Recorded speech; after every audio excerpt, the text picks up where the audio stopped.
بەڕێزان سەر کونسوڵ و نوێنەرایەتی وڵاتان لە هەولێری پایتەختی هەرێمی کوردستان ڕێکخراوینەتەوە یەکگرتووەکان، ڕێکخراوی کۆمەلگای مەدەنی ڕایگشتی لە کوردستان، سەرجەم کەناڵەکانی بیستراو و بینراو. ئێمە وەک بەشێک لە پارێزەرانی شاری سلێمانی بە توندی ئیدانە و سەرکۆنەی هێرشی داگیرکاری سوپای تورکیا و جاشە بە گیراوەکانیان بۆ سەر ئەزموونی دیموکراسی و خۆبەڕێوەبەری ڕۆژاوای کوردستانەکەین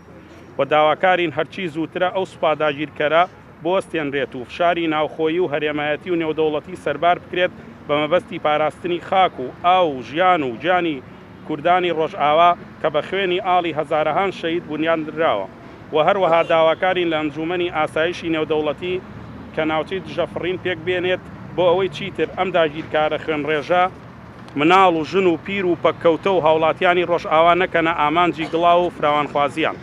چونکە ئەم هێرشە نەگریسە پێچەوانەی سەرجەم بنەماکانی مافی مرۆڤ و دیموکراسی و ئازادی و ڕێکەوتنە نێودەوڵەتیەکانە و دش بە سەرجەم بنەماکانی یاسای نێودەوڵەتیە. بۆیە لەم ڕوانگەیەوە و لەم دۆخە هەستیارەدا لە سۆنگەی بەرپرسیارەتیمان پشگیری خۆمان دەردەبڕین بۆ کوردانی ڕۆژئاوا،